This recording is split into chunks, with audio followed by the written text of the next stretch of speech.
말하면서 소름이 약간 돋았어. 그러니까 눈물 날 것 같아.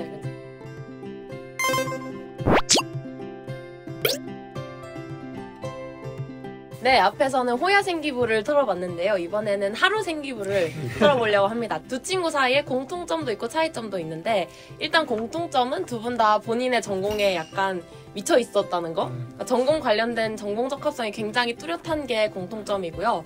차이점은 거의 체육부장 느낌이 강했던 그리고 학교에서 막 챙겨줬다기보다는 스스로 뭔가 애를 썼다는 느낌이 강했고, 하루는 그 전공 외에도 일반적인 인문학에 대한 소양이 되게 많이 드러나요. 그리고 또 하나는 진정성에 엄청 할애를 한 느낌이더라고요. 전에 같이 서울대 정외를 다니고 있는 구구의 생기부도 한번 털어봤었는데요.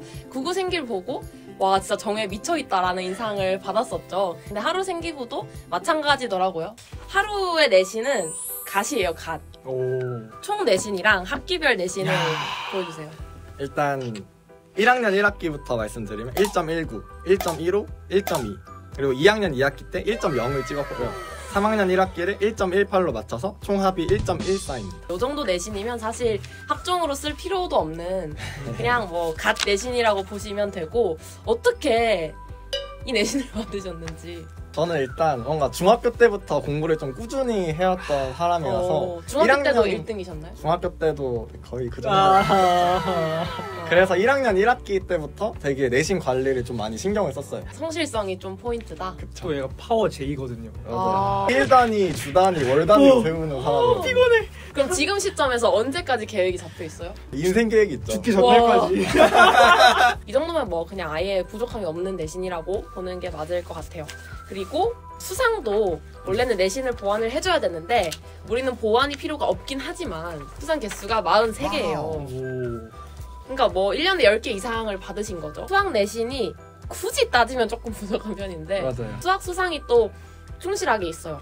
2학년 1학기 때 수학 창의성 대회도 은상을 받으시고 3학년 때도 수리논술 부분에서 금상을 받으셔서 수학 수상으로도 이렇게 야무지게 내신에서 성적 보완을 받았을 것 같습니다. 그 다음에 생기부 내용을 볼 텐데, 일단 제가 아까 첫 번째 차이점으로 꼽은 게 진정성이 뚝뚝 흘러 넘친다였죠. 그래서 그거부터 볼게요. 나눔의 집 답사를 통해 일본의 만행과 진실을 밝히기 위한 노력에 대해서 자세히 알아봄. 한일협정과 한일일본군 위안부 합의로 인해 대부분 패소한다는 사실을 깨닫고 누구보다 할머니 분들의 목소리를 대변해 주어야 하는 국가의 무책임한 모습에 분노함. 국선 할머니를 만나 뵙고 직접 증언을 들음. 할머니의 손을 잡고 대한민국의 외교관이 되어 꼭 일본의 사죄를 받아내겠다고 약속드리고 외교관으로서 어떤 일을 할 것인지 구체적으로 고민함. 진실은 망각하면 과거가 되고 기억하면 현재가 된다라는 구호를 함께 외치며 위안부 문제에 지속적인 관심을 가질 것을 부탁함.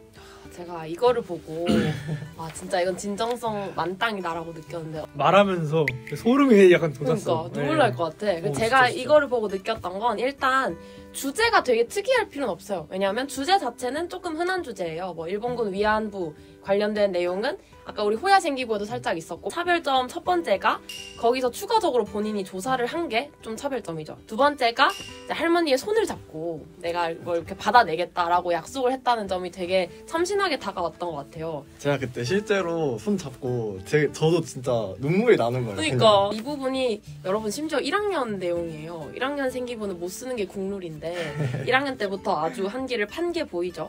물론 1학년 때 이제 귀요미 부분도 있어요. 영화 가타카에서 뛰어난 신체적 능력을 선천적으로 얻기 위해 유전자를 선택하고 조작하는 사회를 지적하면서 이는 인류의 유전적 다양성을 인간이 개입함으로써 훼손시키는 것이라고 논리적으로 비판함. 동아리 내용이 살짝 심층성도 떨어지고 뭔가 전공이랑 연결도 안 되죠. 그냥 애들끼리 동아리 시간에 모여서 그러니까 영화를 일단 틀어놓고 그러니까 그걸 생기부에 너무 약간 정확해. 의미부여를 하는 거지. 막 영화를 보면서 놀았다 하긴 그러니까 의미부여를 하는 그런 느낌이 살짝 들어요. 되게 흔히 나타나는 이제 귀염둥이 내용입니다. 앞에 진정성 얘기를 조금 마저 하자면 사실 위안부 문제는 조금 흔한 주제다 보니까 보통 일회성으로 쓰고 넘어가거든요. 그러니까 이 문제를 지속적으로 다루는 경우는 잘 없는데 계속해서 언급을 해요. 위안부 기념일 문화제에서 부스를 운영하며 일본군 위안부 문제에 대한 지속적인 관심을 촉구함. 혐오 표현에 의한 차별 확산을 막기 위해 구성원의 역량 강화가 필수적이라는 결론을 도출함. 네, 이 부분을 읽으면 뭐 아주 깊은 내용까지는 아니지만 1학년 때 느꼈던 문제의식을 한 번 느끼면 쭉 가지고 가는 친구구나 라는 점에서 진정성이 많이 보였던 것 같아요. 그 다음으로 제가 뽑은 하루 학생의 특징은 정외랑 관련된 게 아니더라도 인문학적인 소양이 되게 많이 드러난다는 건데 이거는 꿈이 명확하지 않은 고등학생 친구들이 참고하기 되게 좋겠죠. 신고리 원전 갈등 사례와 비교해 영리병원 허가 문제를 탐구하고 공론조사 반영을 위한 정책을 제안하는 보고서를 작성함. 특히 롤스, 밀, 샌델의 관점으로 공론조사의 적절성을 증명하고 실효성을 높일 수 있는 시민의식과 스크리닝 제도 등이 필요함을 주장하여 교과 내용과 연계한 연구가 이루어짐. 마냥 정외를 타겟팅하고 쓴 내용은 아닌 것 같거든요. 그러니까 꿈이 명확하지 않아도 아주 충분히 이 정도면 가산점을 받을 것 같아요.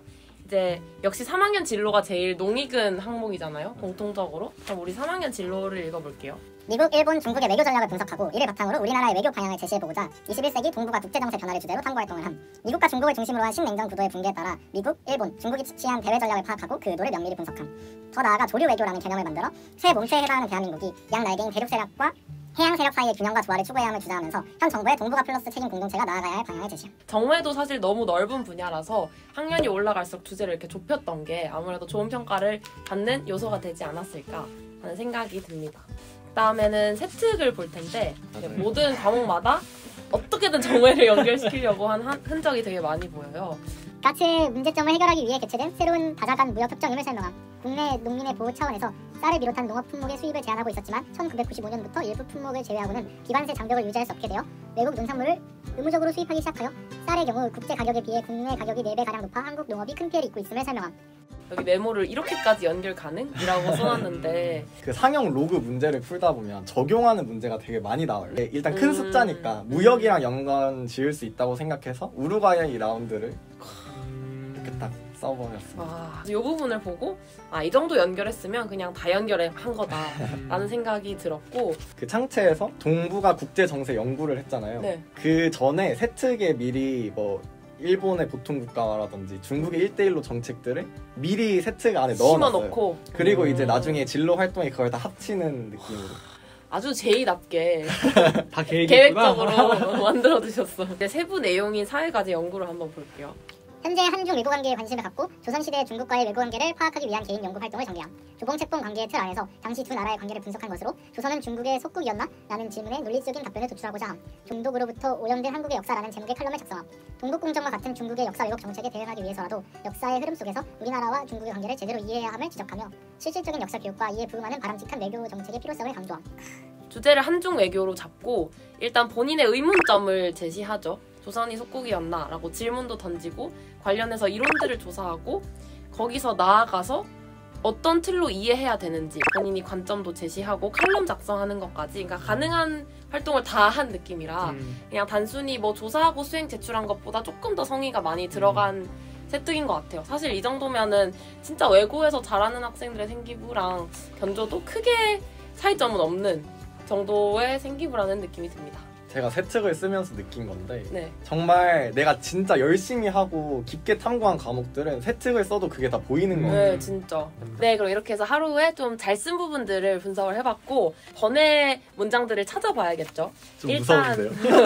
일단 하루는 역시나 이제 리더십이 장난 아니에요. 리더십으로는 일단 3년 내내 반장.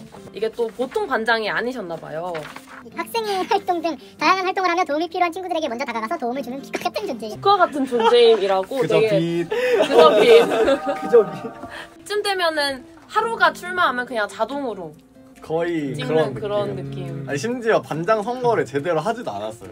약간 어차피 반장은 하루. 제가 안 한 게 있잖아요. 회장. 그치? 왜 안 하셨어요? 회장을 왜 안 했냐. 근데 제주도 학교는 저 때 다닐 때까지만 해도 두발 제한이 있었어요. 근데 이제 회장이 되려면 모범을 보여야 되니까 거의 선거 깜빡이. 유세할 때마다 거의 머리를 거의 밀어야 됐어요.